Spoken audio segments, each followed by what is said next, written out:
Welcome to the Evolveprenuer podcast channel, which is sponsored by Evolveprenuer.biz, a new online community-based platform designed to help develop your skills and knowledge to be massively successful in this new digital age. Your host today is John North, who is a 3-time #1 international best-selling author and strategic marketer. John's passion is to help business owners to master the online marketing world. Welcome to Evolveprenuer podcast. Today we have John A. McCabe, who's a 2-time best-selling author, a real estate investor and business consultant since 2004. He recently started a new Facebook Live TV show called the John A. McCabe Show, geared towards authors, entrepreneurs, expert speakers and business owners. Thanks for coming on today, John. Thanks, John. Cool. So I've noticed your show come up on Facebook Live, and we had a bit of a chat with Andy Falco just yesterday about Facebook Live and stuff. So it's a good time to sort of talk about someone who's taken that to the next level in terms of doing their own show. Yeah.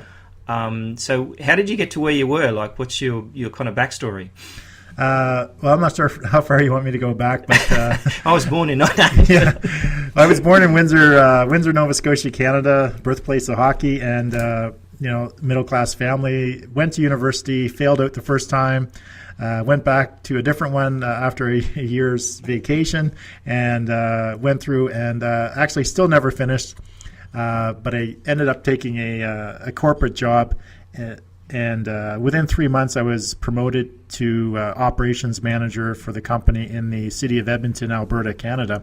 And that's how I ended up in Edmonton, Alberta. That was probably around 1997. I'm still in Alberta.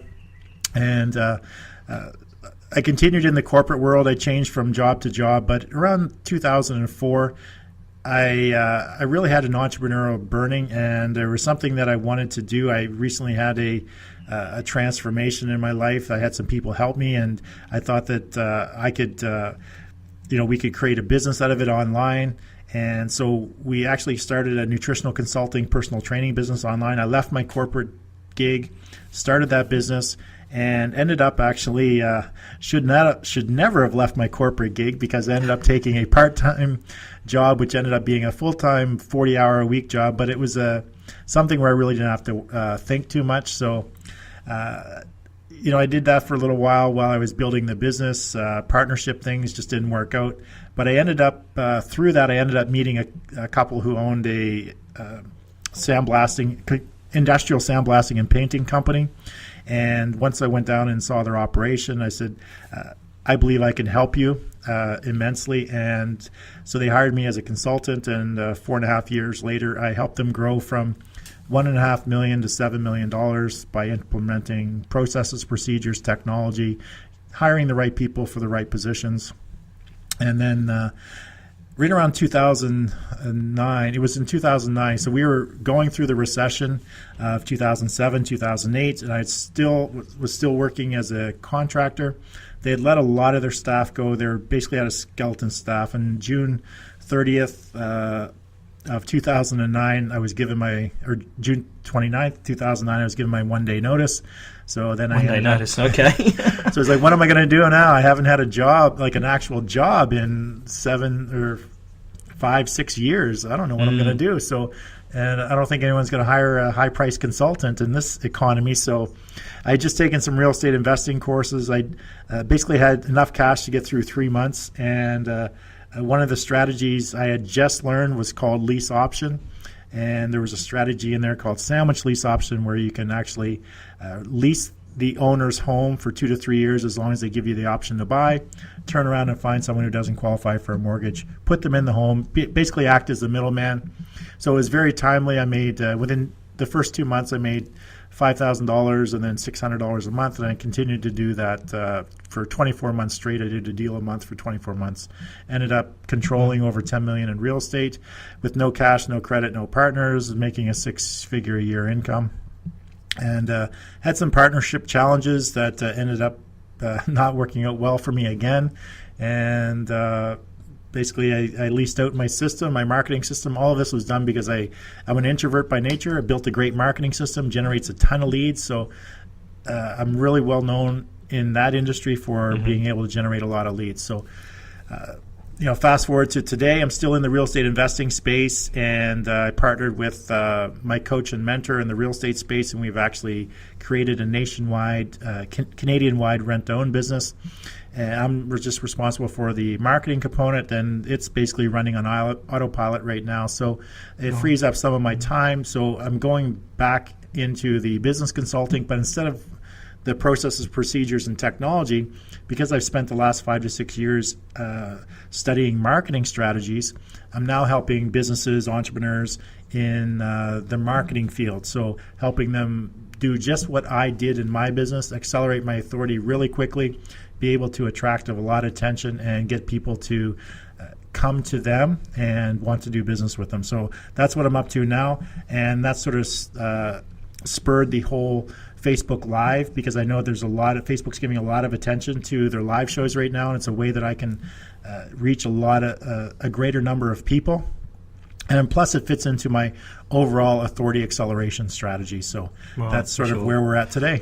Which we'll get to in a minute, I reckon, because that's quite interesting. So one thing you said in there, which is I hear a lot, and I've been through this myself, is partnerships. Yeah. And I think most entrepreneurs don't necessarily play well with others anyway. But I think the biggest challenge is that a lot of people, like I worked in a bank for 12 years nearly, and as soon as someone would come in to apply for a loan and say, we just started this new partnership up and we're going to mortgage our homes, we're going to start this business, the bank would put up a red flag. Yeah. Because as soon as they talk about, because the partnership's a bit like marriage, it's a honeymoon period where it's all lovey-dovey and everybody's happy. Yes. And then as time goes on, usually what happens is one of the partners doesn't do as much work as the other partner. Perception-wise, maybe it is, maybe it isn't. My particular partnership issue was, he just basically took the foot off the accelerator and said, it's all yours. And so I think, based on the things you've done, like you've learnt with partnerships, what do you think most people should do? Basically also, most partnerships should have never been formed in the first place. But in terms of now and what you've learnt, what do you think is the main things you should think about before you start going in any sort of partnerships with people? So the way that I approach a business relationship now is almost like I'm a single guy. So it's almost like I approach my actual relationship. So I'm planning, I'm prepared to plan my divorce before I even meet the person. Yep. So that means, I am prepared to, if I'm going to enter into a partnership with a person, a business partnership, that we're actually, before we get too far down the road of the partnership, we're actually going to plan out the divorce first. Yep. And have everything laid out in black and white, how everything's going to be sort of split up, how we're going to resolve issues. Everything needs to be identified up front. And the divorce needs to be planned almost like a prenup, so you know exactly what's going to take place before you even enter into the agreement.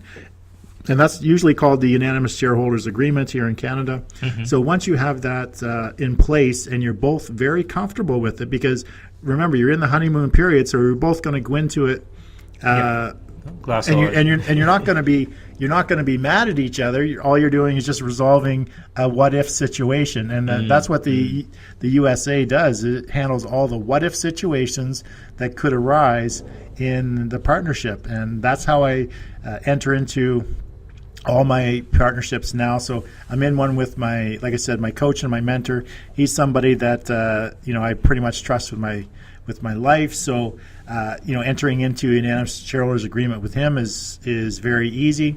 If I enter into any other partnerships with anybody else in the future, it will go the same route. Let's plan the divorce before we even start anything, because I want to be crystal clear. I want you to be protected from me, and I want to be protected from you. Yeah. Basically, as long as we do what we say we're going to do, it's going to be great. The problem is that people forget what they said they were going to do. Yeah, or they get their fantasies mixed up with their capabilities. Exactly. Yeah, and absolutely. I think I've gone down the similar path whenever I've done a partnership arrangement. I did one probably a couple of years ago, and we spent probably more time on the termination side of it. I think there's only two things that are in agreements that matter: is termination and how much. Yeah. So whether that's a rate you're getting or royalties you're getting or what's going on, but the money and the termination are the key main things, because sooner or later that contract will terminate. Might terminate well, might terminate badly, but at the end of the day, it's going to terminate. Yes. Something's going to happen. Someone, worst case, are going to die, at the end of the day. So something's going to happen, and that contract's not forever. Right. And I think, it's very important to think about that. And I think a lot of people don't do that. And I see a lot of scenarios where they get into partnerships and then becomes a nightmare and again stops them from growing because they've now got someone they've got to get rid of. Yep. That now owns half their business even. So, Yeah, so, I've walked away from... basically walked away from 2-3 years worth of all of the real estate deals that I did. And so basically I had no revenue for probably the last 2 to 3 years because I just ended up walking away. I wasn't really getting any, I didn't set it up properly. And so that was sort of the last straw, right? I didn't set it up properly. I didn't have control. I didn't have, what I needed to do to protect myself. And it's like, okay, well, I'm not gonna fight about it. I'm not gonna, you would just waste more money fighting about it than anything else. So I'm just gonna, pretty much forget about it unless I talk about it like this. But I pretty much forget about it, move on, and do other things. I think it's a learning lesson. I think if you learn it and say, hey, don't do that again. I mean, I've got a couple of stories about $1 million mistakes that I've made. And so at the end of the day, I think at the end you got to look at it and go, well, don't do that again, or learn from it. And when you do it again, make sure you know what's going to happen. So I think that's important. Exactly. So with your show, one of the things that intrigued me was that the concept of creating authority, which is something you mentioned before, but also it seems like you're on a fairly horrendous, if you like, content creation run. Like I think you say you do the show every day. I'm doing it 5 days a week, and it's scheduled to run for upwards of 100 days. So however many weeks, it's around 15 weeks in 100 days, give or take 14, 15 weeks. So that's roughly around 75 shows. So I plan on doing 75 shows between now and December. And how long does the shows run for usually? About an hour? Or? Each show is an hour. Right, so 75 hours. Give or take a couple minutes. So in my little calculation here, it's 75 hours. So in an hour you can speak maybe 20,000 words. So okay. So basically that's 1.5 million words, if my math is right. Wow. I'm a millionaire. You're a millionaire. Pity you can't. Well, you theoretically can convert words to money, like when you publish a book, right? Exactly. Wow. So, why so many shows? Is that because you want to create a lot of content, or is it? It's a very specific strategy that I have. Mm-hmm. So, I've developed what I call the authority acceleration formula, as well as the authority acceleration blueprint. Right. So the formula goes like this. It's 1, 10, 100. Right. So what those numbers represent is the number 1 represents for every 1 hour of content created. Yep. So the average, when I'm working with my private clients, typically I'm just asking them for 1 hour of content a week. Mm-hmm. Me, I'm doing 5 hours a week. Yep. So just 1 hour of content doesn't seem that a week. Much, really, when you think about it, does it? But when you get to the next part of the formula, the 10, it becomes quite substantial because for every 1 hour of content you create, you need to spend 10 hours on distribution and engagement.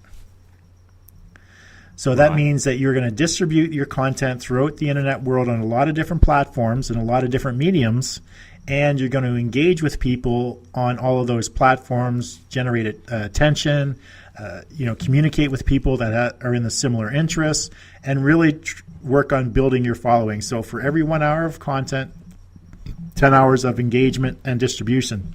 Gotcha, and you need to do that for 100 days consecutively. Mm-hmm. So if that means if you're doing 1 hour of content a week, you're going to do a total of 15 hours of content. So and then every week you're going to spend 10 hours of time on the distribution as well as the engagement. So that's 50 hours essentially that you create 5 hours worth of content. That's now 50 hours worth of work essentially, or right for just the distribution and the engagement. But there's a lot of behind the scenes stuff that is going into getting the content into different formats for me to actually be able to distribute it and engage people. Mm-hmm. So if you want me to, I'll just explain what I do with one single hour. Okay. So I take that 1 hour of video on Facebook Live and I download it. And then it's sent to an outsourcer, and the one outsourcer actually chops it up into as many different segments that make sense as possible. So right now I'm getting anywhere from 4 to 10 different segments in a 1 hour show. Mm-hmm. So each one of those becomes a piece of an extra piece of content. So then the video itself the whole video gets transcribed. That transcription goes to my writer.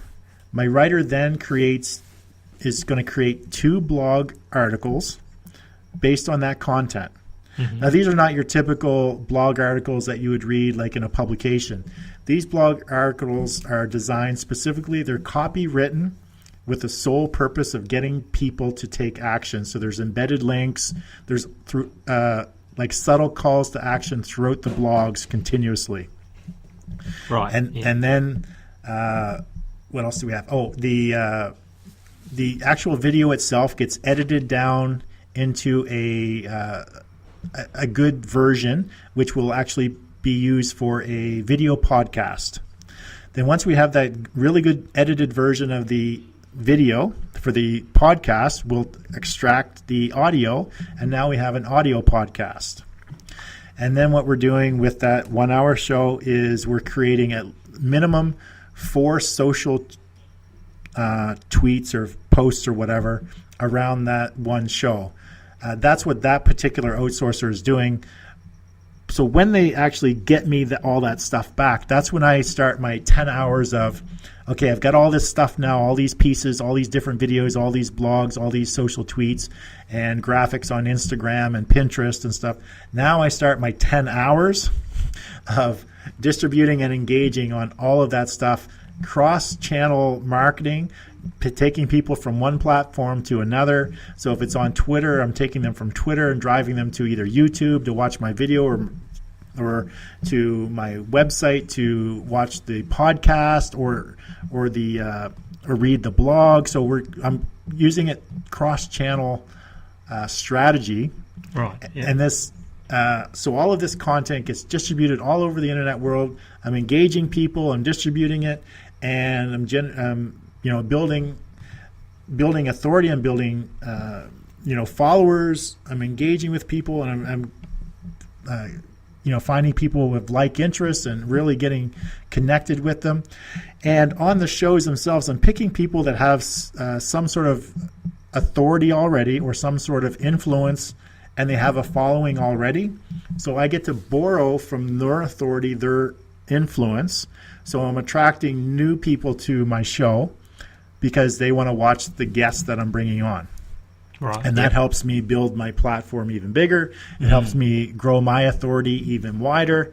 So all of this is a very specific strategy and very complex strategy used that within. Oh, and the one thing I can't believe I missed this. So out of this content as well, all the transcriptions, not only will I have 2 different podcasts, but I'll also have at least one, if not multiple books within this 100 days. And of course, John, you and I both know the strategy to become a #1 best-selling author. So as many books as I can pump out, I will be a #1 best-selling author, that many times over. Wow. So it's really about, and a lot of it is what I'm doing is helping entrepreneurs, business owners, authors, experts, speakers get seen, get noticed, get heard on anywhere, any device, anytime, with only 15 hours of their time commitment. So if my private clients, for example, they commit 15 hours to me, and then I do all the rest, or my team does all the rest as far as putting it all together. And over the course of 100 days, we explode all that information, get them a #1 best-selling author, podcasts, all of that stuff. And they've just basically given me 15 hours of their time, and then we do the rest. Wow. So where's the 100 come in? That's essentially you're borrowing off that authority on that once you actually get that content out. I was doing it in 90 days, but it didn't really work for my I like for my formula, the 1, 10, 100. It just made it sound so much better if it was 100 versus 90. Yeah. So it's like it's almost like a 10x each time, right? Right. Yes. So you see the next number is going to be 1,000, right? Yeah. So basically, what I'm doing is not the 1, 10, 100. I am, but I'm multiplying that by 5. So Right. 5 hours of content, which means 50 hours of distribution and engagement, and I'm still doing it for 100 days. That's fantastic, because I think one thing that I saw the other day, which is I've told it a few times now, is that people sort of overestimate what they can get done in a day, but they underestimate what they can get done in a year. Right. And I think that's part of the problem, is what you're doing here is you're saying, look, it doesn't going to take you a lot of time, but it's going to take you time over time. Yes. So you don't have to say, look, I have to do 5 hours today. No, I can do 1 5 hour a week. hours every week. So if an hour a week, surely you can dedicate an hour a week to something. Yeah. If you can't, well, then you're probably not serious at all, right? The biggest key to this piece, and I'm very open and transparent about my formula. And I did a show today actually where I walk people through how you do it, the 7 different components of my formula and how it actually gets done. The biggest piece that's going to be for any entrepreneur that wants to do this is they're going to have to hire the team of outsourcers or assemble a team of outsourcers that can do this for them. And that is the biggest key or the biggest challenge, because I've worked very hard over the last 5 or 6 years to get some outsourcers and be able to put together a team that I'm comfortable enough that I can actually do this. Yeah, because one of the biggest dangers would be to think you're going to do all this yourself. Yes. Because then you'll get sick of it really fast. Yeah, it's never going to happen. So I'm okay with doing the content up front, as long as I have the team behind me that can do the writing, that can do the video editing, that can do the graphics, that can do all the posts on all the different social media platforms. And all I need to do is just go on and interact with them and do that. Then I can handle that. Okay, makes sense. So what happens after the 75 shows? Do you then continue to make shows, or do you cut it back to once a week or something? Or what happens? Yeah, then next year, what the plan is, I'm going right up till December 1, and then during this time frame, I'm going to be interviewing and accepting only 10 people for a beta launch starting in the new year. And that beta launch will start sometime at the end of January. So then I will actually transition. Instead of me doing the 5 hours a week, I'm actually going to be working with the beta clients and helping them produce their 1 hour a week. And I can actually do it remotely. I can do all of the stuff remotely and basically either just Skype them in or bring them in and make them, we can still run the production here at my studio and just have them on camera, and they could be the main person on camera, or we can bring in multiple people and my client never has to know how to use any of the techie stuff. All he has to do is figure out how to Skype. So if he can get on Skype, I can feed it in and run the feed and run the switching and run all of the software here. So instead of me doing the show, what I'll be doing is I'll be working with my private clients, helping them create their content for the 10 beta clients. So if you think about it, that's 10 hours worth of content I'll be helping create, and then my team will help put together, do all of the repurposing of it, so that within the 100 days that we're able to deliver all the content out to the internet world for them. Wow.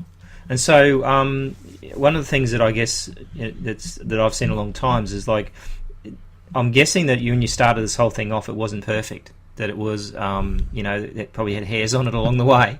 I obviously haven't watched any of the first episodes. I've been on there, and you know what? I'm a firm believer in production before perfection. Shoot, then aim.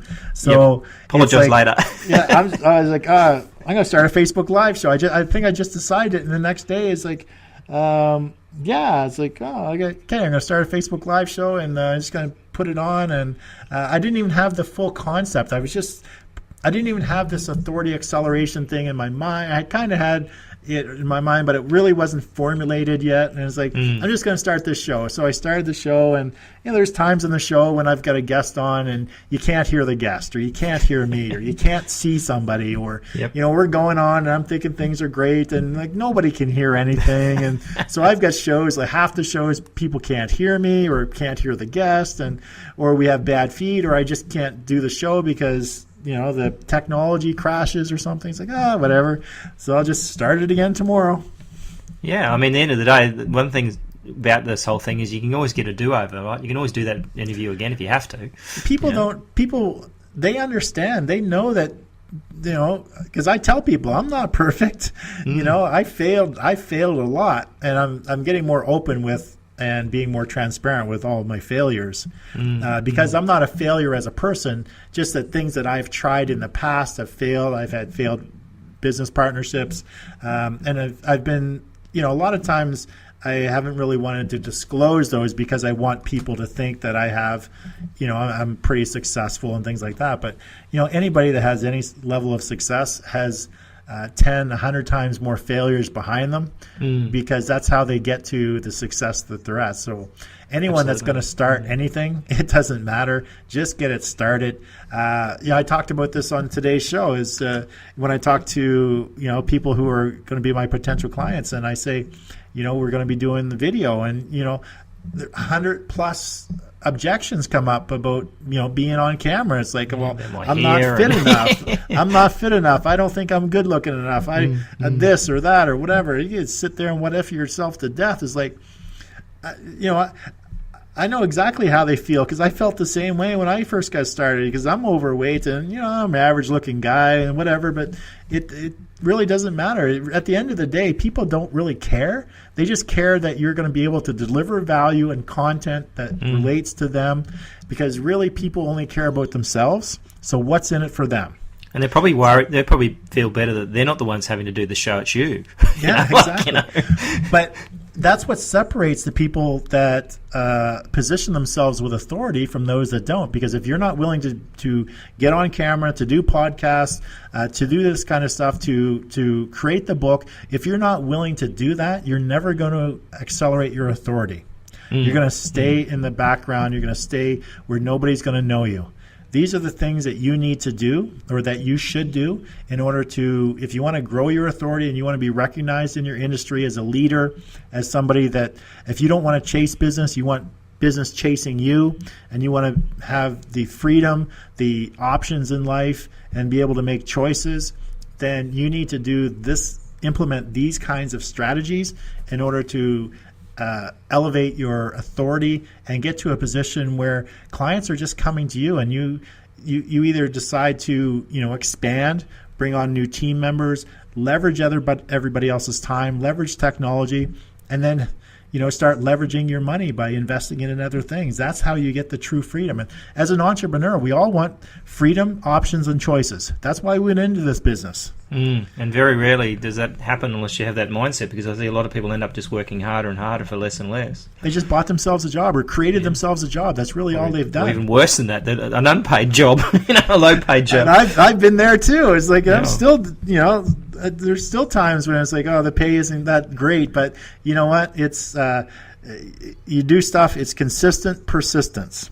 You have to do things consistently, persistently, and it's the small steps that you take every single day that add up to that mile, to that 10 miles. You don't take a 1 mile step at a time. It's like one step at a time, but it's all those accumulated steps over time that's going to get you to where you want to be.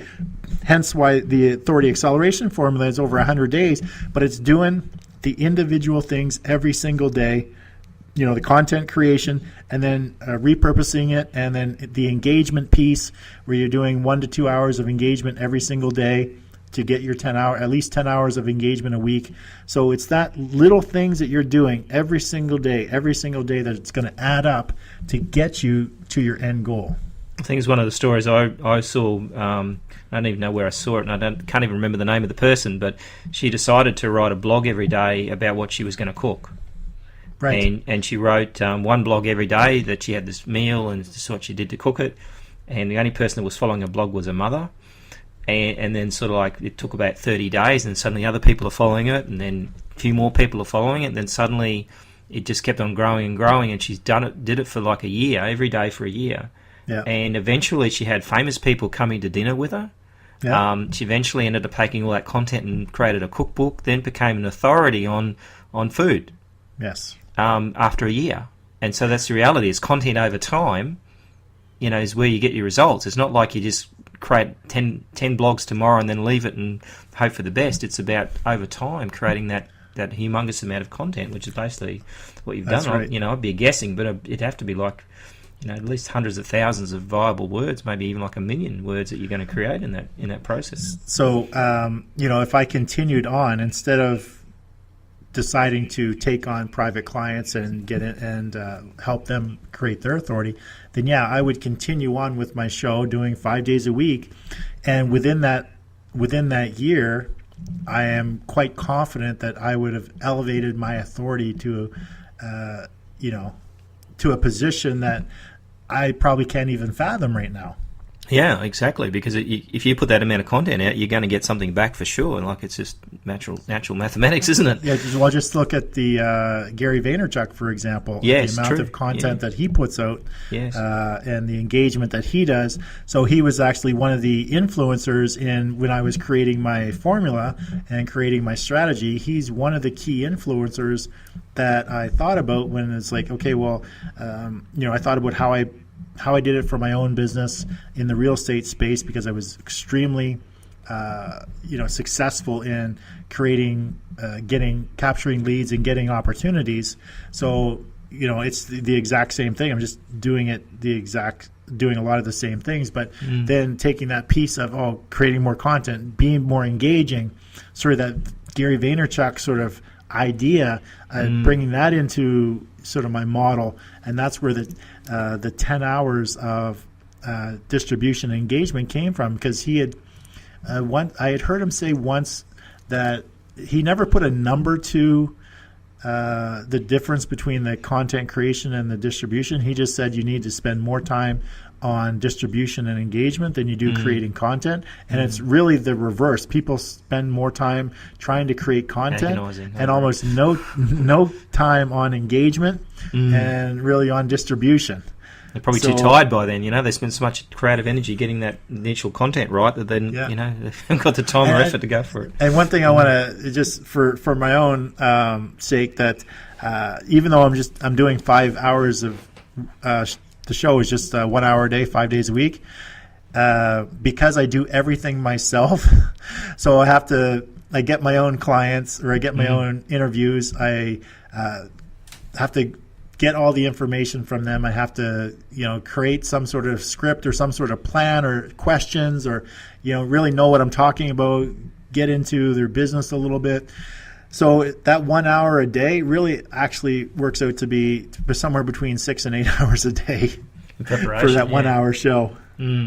Well, I was watching a Facebook Live one. She's a Canadian comedian, and she was talking on Facebook Live there, and she was saying that she puts a show out does videos every so often, so I don't think it's necessarily regular, but she does, and the videos probably only last 5 or 10 minutes. Yeah. And she said that she spends about 3 days on that, preparing for that.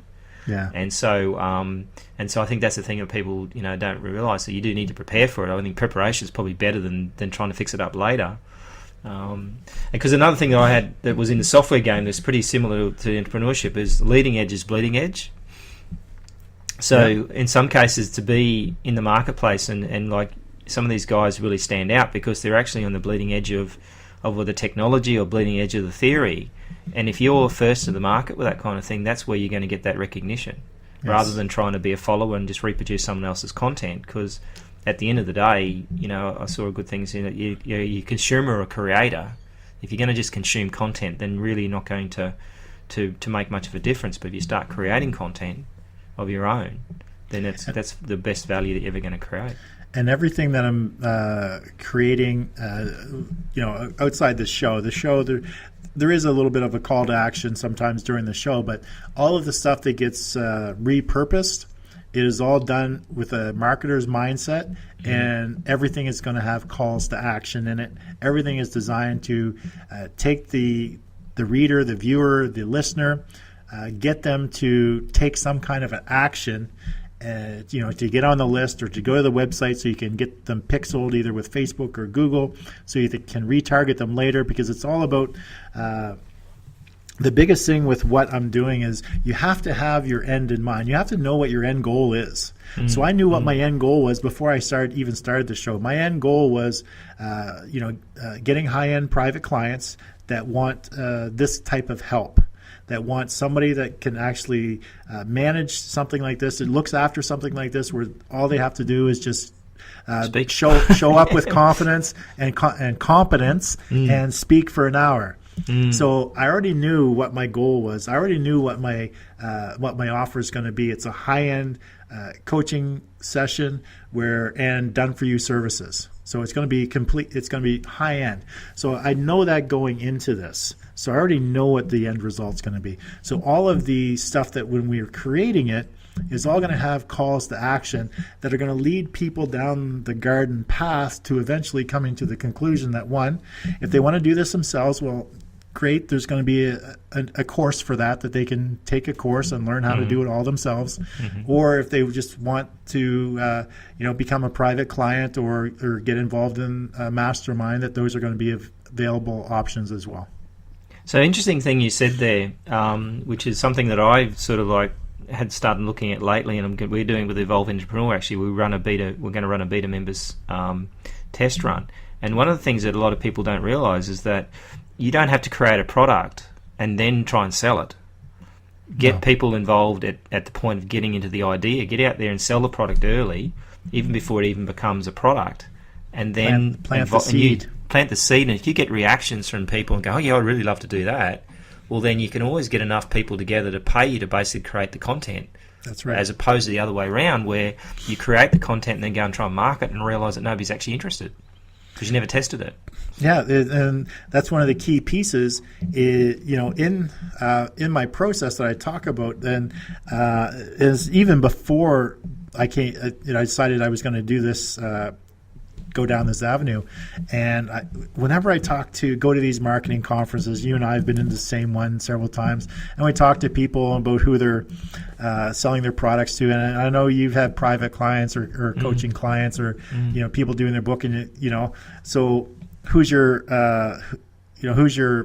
target market or whatever? And the worst thing, and people say it all the time, oh, my product or service or solution is good for everybody. Yes. That is the worst thing. So the nothing to nobody now. Yeah. So the very first thing is that I'm very working with the private clients on is that we need to be crystal clear on who your avatar is, who your ideal target market is, understanding what their pains, fears, frustrations, or ambitions are. And a lot of that stuff, you actually have to do surveys or get the information from them, because from all of that information, as a marketer, you're going to be able to frame your solution that speaks directly to that ideal target market, because you're going to know what resonates with them. You're going to know what those pains, fears, frustrations, or ambitions are. You're going to be able to frame your solution around a lot of that stuff, so that when the ideal target market is reading the copy or they're watching the video or whatever, that they're going to think that you are speaking directly to them. That's how tight you want to get into who your ideal target market is. And so when I'm working with the private clients, that's the first thing I go into, is because if you don't know who your target market is, because I always start this thing with, what is the end in mind? What is your offer? What is your pitch? So we need to know what your offer or pitch is, because you need to know who your ideal target market is, so you know what the desired outcome is going to be. And then what are the benefits that person wants to receive to get that desired outcome. So if you don't know your ideal target market, you can't create that copy that's going to lead them down the garden path to buy your stuff at the end. Exactly, and I think it's interesting, particularly with like coaches and people like that, when you speak to them who are trying to coach everyone, and I always say to them, so what keeps your customer awake at night? What do they wake up in the morning and go, my God, I've got to go do this? Yeah. And I'm certainly sure it's not go get a coach. Yeah. You know, it's not what they wake up and say, oh, I must get a coach. No, they're worried about cash flow. They're worried about something like, I need a new website, or they're worried about something that you're not thinking about. You're thinking about the outcome, in terms of coaching, but they're not thinking that. They don't even know the answer to that question. No, they don't even think that the coach is the answer for their problem. They have a specific problem. And a lot of times when you're dealing with coaches, it's they don't have enough clients, or they're having trouble attracting clients, or it's usually around with a lot of entrepreneurs, authors, experts, speakers, coaches. It's all the same thing. They aren't getting enough clients, or they aren't getting enough money. It usually revolves around that. So, their desired outcome, everyone's desired outcome as an entrepreneur, I believe, is that they want freedom, options, and choices. Yes. So what's going to get them those freedoms, options, and choices? Well, one of the first steps as an entrepreneur is you need to have an abundance of paying clients who are willing to pay you what your fees are. Yes. So until you get to the point where you have an overabundance, you have more people than you can handle, that's all generally going to be what a lot of entrepreneurs are up at night worrying about is, I don't have the money to pay the mortgage. I need to find more clients. It's just not working. Like, how am I going to get more people? I need an extra $1,000 this month. Where's that going to come from? So a lot of times that's what keeps them up at night. So you have to get to, their desired income is they want that freedom, options, and choices. So what benefits are they going to get along that journey that you can give them if they buy your product, service, or solution? So you need to solve their problem, because every business is really nothing but a problem solver. It doesn't matter what type of industry you're in. The businesses are created to solve problems. They create clothing to solve the problem of people need to wear clothes. That's right. They create hamburgers for people who want to eat food, right? That's right. So you're basically solving somebody's problem or an ambition even. They want nice clothes. So, their ambition is to have nice clothes. So they want the high end, the Gucci's and I don't know. I'm not a label guy, so I don't know what the high end clothing is. So sometimes labels you don't even know they're labels, right? You're looking at them, is that a label? So it's really getting crystal clear on your target market and knowing that their desired outcomes and what benefits. So again, it goes back to knowing your offer and pitch, knowing your client, because you need to know that well in advance before you start the road of creating content, because a lot of it you want to steer people or plant the seeds that an offer, that there is going to be an offer coming. You don't tell them that there's going to be an offer coming, but you're planting the seeds over and over and over that you can help them with their desired outcome. These are the benefits they will receive, with your solution. So it drives people to taking that action of buying your products or services, I believe. And I think I basically term that the customer journey, that they need to map out the customer journey to start with. So, what problems are you solving? When are you going to solve these problems, and when are you going to make your offer? And I think that's the biggest thing that I see a lot of cases when you go to landing pages is that they haven't, or websites, they haven't thought about solving any problems. They haven't thought about the call to action. When some people say, what is that? As soon as they say that, what is that? They are in trouble because they haven't thought about what's going to happen next. What's the customer going? Oh, no, they're just going to send me money. Well, they're not. They're not going to just stoke up their credit card online because you have some wonderful words about how wonderful you are, or that sort of thing. They're going to check you out. They're going to go through your site if they're that keen. Otherwise, you're probably gone in 7 seconds anyway. Yeah. And one of the challenges in dealing with people like that, from the standpoint of offering them services to help them with their business, is you almost have to educate them first about what they need to have in order to attract the people. So if you don't have these pieces to your client attraction model, then that's a big reason why you actually aren't attracting clients, because they come to your webpage and there's nothing to keep them there. There's nothing to get their attention. There's no way for them. There's nothing that asks them to take action.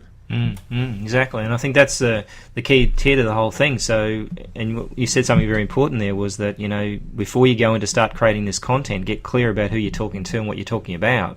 Yes. Because then otherwise you will confuse your own marketplace, which is typically what happens.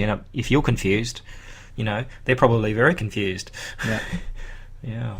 Exactly. So I'm very, when I start my show every day, I basically let everybody know who's the show for. So basically, if you don't fall in the category of author or entrepreneur, business owner, author, expert, speaker, if you don't fall in that realm, then chances are this show isn't for you. Because we help people accelerate their authority, basically helping them to reach that freedom and have choices and options. But it's funny though in some cases where something you say sometimes can motivate someone to do something that you would never thought of. Yes. And I think one of the most rewarding things is when someone comes back and says, look, I heard you say this and I went and did and I created this business, or I went and did this thing and this is what happened. You think, well, that was probably just a fairly innocent statement that you said. Yeah. But someone took it on board and did it. So I think sometimes for people, it's not the complex stuff you say, it's the simple stuff you say that needs to be done that people forget.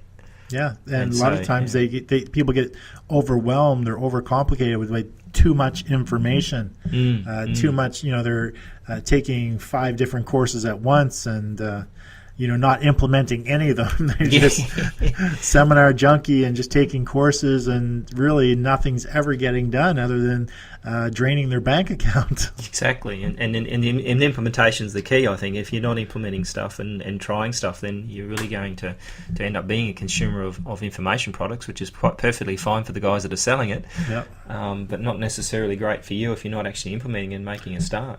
And it goes back to what you were talking about earlier, John, is the production before perfection. Don't be afraid to just get out there and implement some stuff and take some massive action. And who cares if it doesn't work out? If it doesn't work out, you've actually learned something. Well, the reality is, I mean, if you podcast on Facebook Live and then puts a video on your own Facebook page and you're not happy with it, just delete it. Yeah. Like nobody's ever going to see it again because, the reality is unless they actually sat there and recorded it, which they're not going to bother with, that content's gone. Nobody's going to, maybe 5 people saw it. They're not going to necessarily remember it. So what I discovered early on doing my first few shows is there was no script, there was no plan, there was no nothing. It was like, I'll just turn the camera on and I'll just talk for a while. And, you run out of stuff to talk about.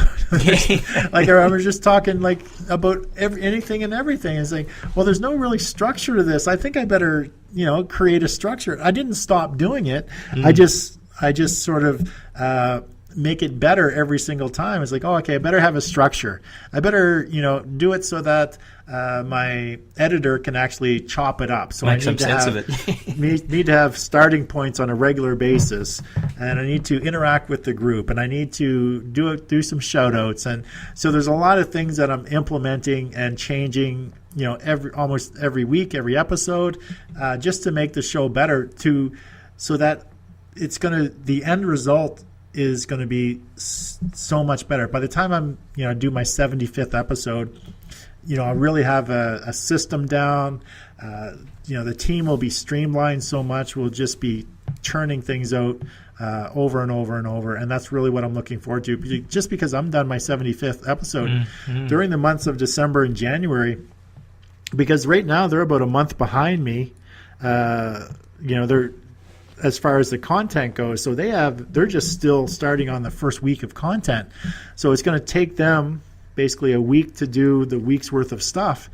So the next week there should start to be some stuff rolling out, and then whatever. But once I get to the end of November, then the months of December and January, I'm still doing the distribution and the engagement, and right now I'm just doing the live stuff, but all of that other stuff will follow me, so it's tailing. So even though I'm stopping at the 100 days, I'm still going to have another 60 days worth of work to do because I'm leading, the live show is just leading the way.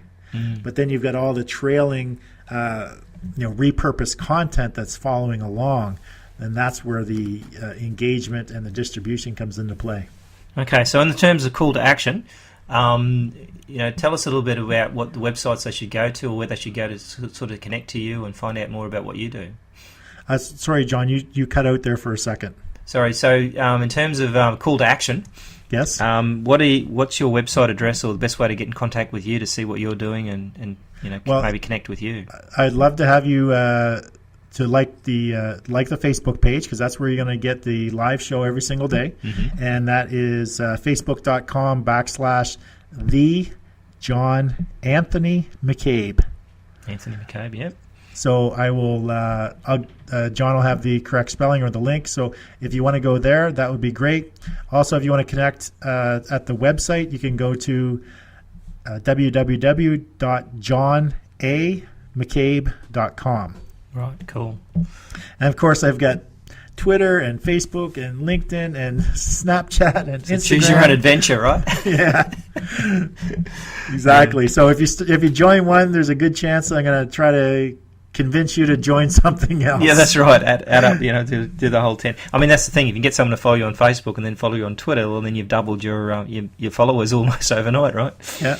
And then you get them into LinkedIn, and you just, it's the cross-channel marketing that, we both followed Mike Koenig's, and he actually came up with that term and that term is actually starting to utilize a little bit more now. I've heard Gary Vaynerchuk say it in the last month or two, that actual term of cross-channel marketing. And I've never heard it before Mike Koenig's, and he had that, I think 3 years ago, he had a product called cross-channel marketing. Yeah, so it's sunk in. Yeah, it's interesting how some key words will sort of come out of nowhere and then somebody will adopt it and suddenly it's become, the standard kind of thing. I mean, you see, the likes of Jeff Walker and those sort of stuff with the sideways sales letter or the 3 video stuff, and then suddenly everybody's doing it. So I think you can be a world leader in something if you come up with something and push out the content, and then people are going to start paying attention. That's right.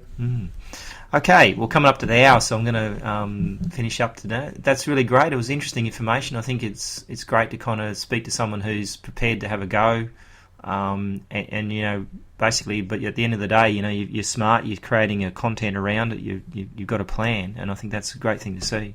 Yeah, thanks. Thanks for coming on. No, thank you very much, John. It was such a pleasure. You've just been listening to another great Evolvepreneur podcast interview. We hope you enjoyed it. Please visit evolvepreneur.biz today to find out more about our online community and how you can take part.